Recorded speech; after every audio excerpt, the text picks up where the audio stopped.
विज्ञान। तो चलिए शुरू करते हैं। आज का पहला प्रश्न है, मानव शरीर की सबसे बड़ी ग्रंथि कौन सी होती है? मानव शरीर की सबसे बड़ी ग्रंथि यकृत होती है, जो पित्त का निर्माण करती है। चलते हैं अपने अगले प्रश्न पे। प्रकाश वर्ष किसकी इकाई है? प्रकाश वर्ष दूरी की इकाई है। चलते हैं अगले प्रश्न पे। पानी का अधिकतम घनत्व किस तापमान पर होता है? पानी का अधिकतम घनत्व 4 डिग्री सेल्सियस पर होता है। पानी के अणु सबसे करीब होते हैं, इसलिए इसका घनत्व सबसे अधिक होता है। चलते हैं अपने अगले प्रश्न पे। रक्त का पीएच मान कितना होता है? रक्त का पीएच मान 7.4 होता है। मानव रक्त हल्का क्षारीय होता है। चलते हैं अपने अगले प्रश्न पे। कोशिका का पावर हाउस किसे कहते हैं? कोशिका का पावर हाउस माइटोकॉन्ड्रिया को कहते हैं। माइटोकॉन्ड्रिया में एटीपी के रूप में ऊर्जा का उत्पादन होता है। चलते हैं अपने अगले प्रश्न पे। इंसुलिन का निर्माण शरीर के किस अंग में होता है?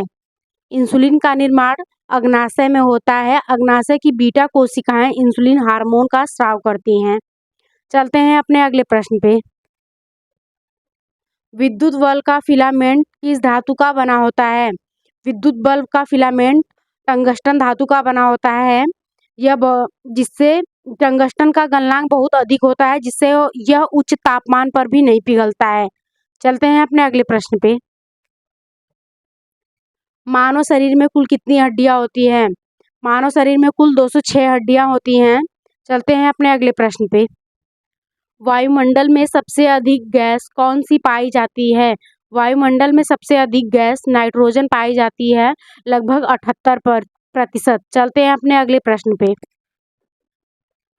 किस विटामिन की कमी से रतौंधी का रोग होता है? विटामिन ए की कमी से रतौंधी का रोग होता है। विटामिन ए में रेटिनॉल की कमी से कम रोशनी में देखने की क्षमता कम हो जाती है। चलते हैं अपने अगले प्रश्न पे। हंसाने वाली गैस का रासायनिक नाम क्या है? हंसाने वाली गैस का रासायनिक नाम नाइट्रस ऑक्साइड है, N2O। इसे सूंघने पर उत्तेजना होती है, जिससे हंसी आती है। चलते हैं अपने अगले प्रश्न पे। पेंसिल की लीड किससे बनी होती है?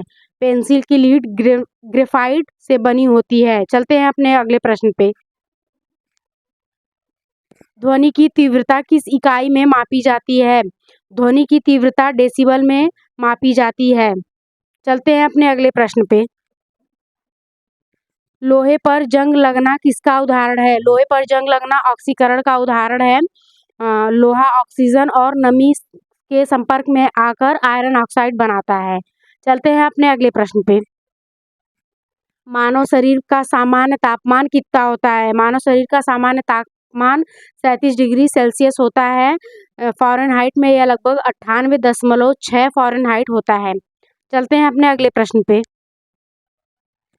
प्रकाश का वेग सबसे पहले किसने मापा था? प्रकाश का वेग सबसे पहले ओले रोमर ने 1676 में बृहस्पति के उपग्रहों की गति से प्रकाश का वेग मापा था। चलते हैं अपने अगले प्रश्न पे।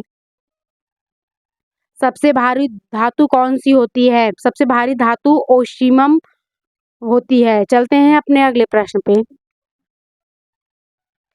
शुद्ध सोने का माप कितने कैरेट का होता है? शुद्ध सोने का माप 24 कैरेट का होता है, हालांकि यह बहुत मुलायम होता है। चलते हैं अपने अगले प्रश्न पे। आकाश का नीला रंग किसके कारण दिखाई देता है? आकाश का नीला रंग प्रकीर्णन के कारण दिखाई देता है। वायुमंडल के कण नीले रंग को प्रकाशित कर देते हैं अधिक बिखेर के। चलते हैं अपने अगले प्रश्न पे। पीतल किन धातुओं का मिश्रण होता है? पीतल तांबा और जिंक का मिश्रण होता है। चलते हैं अगले प्रश्न पे। रक्त समूह की खोज किसने की थी? रक्त समूह की खोज कार्ल लैंडस्टेनर ने की थी। 1900 में एबीओ रक्त समूह प्रणाली की खोज की। चलते हैं अपने अगले प्रश्न पे। कौन सा विटामिन पानी में घुलनशील होता है? पानी में घुलनशील विटामिन बी और सी होता है। ये विटामिन शरीर में संचित नहीं होते हैं, मूत्र के द्वारा बाहर निकल जाते हैं। चलते हैं अपने अगले प्रश्न पे। मनुष्य के हृदय में कितने कोष्ठक होते हैं? मनुष्य के हृदय में 4 कोष्ठक होते हैं, 2 अलिंद और 2 निलय। चलते हैं अपने अगले प्रश्न पे। दूध की शुद्धता किस यंत्र से मापी जाती है? दूध की शुद्धता लैक्टोमीटर से मापी जाती है। यह दूध के घनत्व को मापकर पानी की मिलावट का पता लगाता है। चलते हैं अपने अगले प्रश्न पे। पारसेक किसकी इकाई है? पारसेक दूरी की इकाई है। यह खगोलिक पिंडों के बीच की लंबी दूरी मापने की इकाई है। चलते हैं अपने अगले प्रश्न पे। गुरुत्वाकर्षण का सिद्धांत किसने दिया? गुरुत्वाकर्षण का सिद्धांत सर आइजैक न्यूटन ने दिया। सेब गिरने की घटना के बाद उन्होंने गुरुत्वाकर्षण के सार्वभौमिक नियम दिए थे। चलते हैं अपने अगले प्रश्न पे। मानव शरीर की सबसे लंबी हड्डी कौन सी होती है? मानव शरीर की सबसे लंबी हड्डी जांघ की हड्डी होती है, जिसे फीमर भी कहते हैं। चलते हैं अपने अगले प्रश्न पे। डीएनए की खोज किसने की थी? डीएनए की खोज जेम्स वाटसन और फ्रांसिस क्रिक ने की थी। इन्होंने 1953 में डीएनए की डबल हेलिक्स संरचना का पता लगाया था। चलते हैं अपने अगले प्रश्न पे। एलपीजी गैस में मुख्य रूप से कौन सी गैस होती है? एलपीजी गैस में मुख्य रूप से प्रोपेन और ब्यूटेन गैस होती है। चलते हैं अपने अगले प्रश्न पे। विद्युत धारा को किस यंत्र में मापा जाता है? विद्युत धारा को अमीटर में मापा जाता है। इसका उपयोग परिपथ में बहने वाली धारा मापने के लिए किया जाता है। चलते हैं अपने अगले प्रश्न पे। रक्त का थक्का जमने में कौन सा विटामिन मदद करता है? रक्त का थक्का जमने में विटामिन के मदद करता है। चलते हैं अपने अगले प्रश्न पे। पेनिसिलिन की खोज किसने की थी? पेनिसिलिन की खोज अलेक्जेंडर फ्लेमिंग ने 1928 में की थी। चलते हैं अपने अगले प्रश्न पे। किस ग्रंथि को मास्टर ग्रंथि कहा जाता है? पीयूष ग्रंथि को मास्टर ग्रंथि कहा जाता है। यह अंतःस्रावी ग्रंथियों के कार्य को नियंत्रित करती है। चलते हैं अपने अगले प्रश्न पे। तारे क्यों टिमटिमाते हैं? तारे प्रकाश के अपवर्तन के कारण टिमटिमाते हैं। वायुमंडल की विभिन्न परतों का घनत्व बदलने से प्रकाश का मार्ग बदल जाता है। चलते हैं अपने अगले प्रश्न पे। सबसे कठोर प्राकृतिक पदार्थ कौन सा है? सबसे कठोर प्राकृतिक पदार्थ हीरा है। इसकी कार्बन संरचना इसे दुनिया का सबसे कठोर पदार्थ बनाती है। चलते हैं अपने अगले प्रश्न पे। बैक्टीरियो में कौन सा अम्ल प्रयोग किया जाता है? बैक्टीरियो में सल्फ्यूरिक अम्ल H2O SO4 प्रयोग किया जाता है। इसे अम्लों का राजा भी कहा जाता है। यह लेट एसिड बैक्टीरियो में उपयोग होता है। चलते हैं अपने अगले प्रश्न पे। वायुमंडल की सबसे निचली परत कौन सी होती है? वायुमंडल की सबसे निचली परत क्षोभ मंडल होती है। मौसम की अधिकांश घटनाएं इसी परत में होती हैं। चलते हैं अपने अगले प्रश्न पे। मानव शरीर की सबसे छोटी हड्डी कौन सी होती है? मानव शरीर की सबसे छोटी हड्डी स्टेप्स होती है, कान के मध्य हिस्से में पाई जाती है। चलते हैं अपने अगले प्रश्न पे। आयोडीन की कमी से कौन सा रोग होता है? आयोडीन की कमी से घेंघा रोग होता है। इस रोग में गले की थायराइड ग्रंथि असामान्य रूप से बढ़ जाती है। चलते हैं अपने अगले प्रश्न पे। दूध से दही बनना कौन सा परिवर्तन है? दूध से दही बनना रासायनिक परिवर्तन है। इसमें नया पदार्थ लैक्टिक अम्ल बनता है। इसे वापस दूध में नहीं बदला जा सकता है। चलते हैं अपने अगले प्रश्न पे। रेफ्रिजरेटर में कौन सी गैस शीतलक के रूप में उपयोग होती है? रेफ्रिजरेटर में फ्रेयान गैस शीतलक के रूप में उपयोग होती है। चलते हैं अपने अगले प्रश्न पे। परमाणु बम किस सिद्धांत पर आधारित है? परमाणु बम नाभिकीय विखंडन पर आधारित है। इसमें एक भारी नाभिक दो भागों में टूटता है और भारी ऊर्जा को मुक्त करता है। चलते हैं अपने अगले प्रश्न पे। सोनार का उपयोग किसके लिए किया जाता है? सोनार का उपयोग समुद्र की गहराई और वस्तुओं का पता लगाने के लिए किया जाता है। यह पराश्रव्य तरंगों का उपयोग करके पानी के नीचे वस्तुओं का पता लगाता है। चलते हैं अपने अगले प्रश्न पे। चींटी की डंक में कौन सा अम्ल होता है? चींटी की डंक में फॉर्मिक अम्ल मिथेनोइक अम्ल होता है। इसी अम्ल के कारण चींटी के काटने पर जलन होती है। चलते हैं अपने अगले प्रश्न पे। सबसे शुद्ध कोयला कौन सा है? सबसे शुद्ध कोयला एंथ्रेसाइड है। इसमें 90% से अधिक कार्बन होता है। यह धुआं नहीं छोड़ता है। चलते हैं अपने अगले प्रश्न पे। एक्स किरणों की खोज किसने की थी? एक्स किरणों की खोज रांटजन ने की थी। इन्होंने ही एक्सरे की खोज की, जिससे इन्हें नोबेल पुरस्कार दिया गया था। चलते हैं अपने अगले प्रश्न पे। इंद्रधनुष के मध्य कौन सा रंग होता है? इंद्रधनुष के मध्य हरा रंग होता है। चलते हैं अपने अगले प्रश्न पे। मनुष्य के नाखून और बाल किस प्रोटीन के बने होते हैं? मनुष्य के नाखून और बाल केराटिन प्रोटीन के बने होते हैं। यह एक रेशेदार संरचना प्रोटीन है जो कठोर सुरक्षा प्रदान करती है। चलते हैं अपने अगले प्रश्न पे। पौधों में जल का परिवहन किसके द्वारा होता है? पौधों में जल का परिवहन जाइलम द्वारा होता है।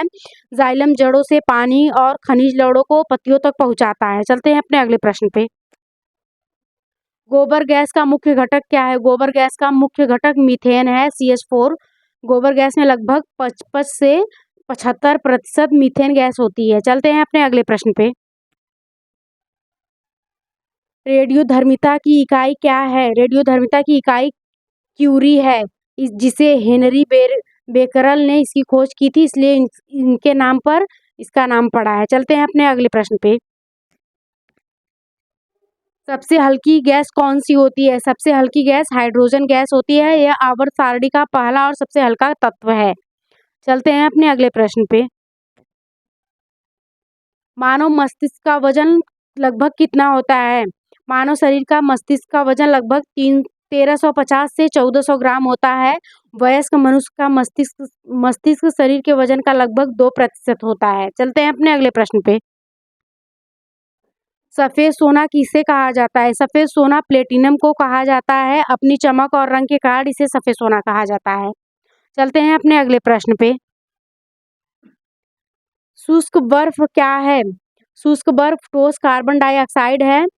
CO2 को अत्यधिक दबाव पर जमाकर शुष्क बर्फ बनाई जाती है। चलते हैं अपने अगले प्रश्न पे। मछलियाँ किस अंग से सांस लेती हैं? मछलियाँ गलफड़ों से श्वास लेती हैं। चलते हैं अपने अगले प्रश्न पे। पेनिसिलिन किस जीव से प्राप्त किया जाता है?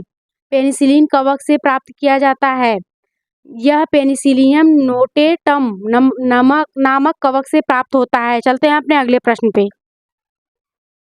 सूर्य की रोशनी से कौन सा विटामिन प्राप्त होता है? सूर्य की रोशनी से विटामिन डी प्राप्त होता है। सूर्य की अल्ट्रावायलेट किरणें त्वचा में विटामिन डी के निर्माण का कार्य करती हैं। चलते हैं अपने अगले प्रश्न पे। सिरका में कौन सा अम्ल पाया जाता है? सिरका में एसिटिक अम्ल पाया जाता है। इसी अम्ल के कारण सिरका खट्टा और तीखी गंध वाला होता है। चलते हैं अपने अगले प्रश्न पे। रक्तचाप ब्लड प्रेशर मापने के यंत्र को क्या कहते हैं? रक्तचाप ब्लड प्रेशर मापने वाले यंत्र को स्फिग्नोमीटर मीटर कहते हैं। यह धमनियों में रक्त के दबाव को मापने वाला डॉक्टर का यंत्र है। चलते हैं अपने अगले प्रश्न पे। सौरमंडल का सबसे बड़ा ग्रह कौन सा है? सौरमंडल का सबसे बड़ा ग्रह बृहस्पति है। यह हमारे सौरमंडल का सबसे विशाल ग्रह है। चलते हैं अपने अगले प्रश्न पे। मनुष्य के शरीर में कुल कितने गुणसूत्र होते हैं? मनुष्य के शरीर में कुल 46 गुणसूत्र होते हैं। मनुष्य में 23 जोड़े कुल 46 गुणसूत्र पाए जाते हैं। चलते हैं अपने अगले प्रश्न पे। विद्युत का सबसे अच्छा चालक कौन सा है? विद्युत का सबसे अच्छा चालक चांदी है। चांदी में विद्युत का प्रतिरोधक क्षमता सबसे कम होता है। चलते हैं अपने अगले प्रश्न पे। लाल रक्त कणिकाओं का निर्माण कहाँ से होता है? लाल रक्त कणिकाओं का निर्माण अस्थि मज्जा बोन मैरो से होता है। रक्त नई कोशिकाएं हड्डियों के अंदर स्थित लाल अस्थि मज्जा में बनती है। चलते हैं अपने अगले प्रश्न पे।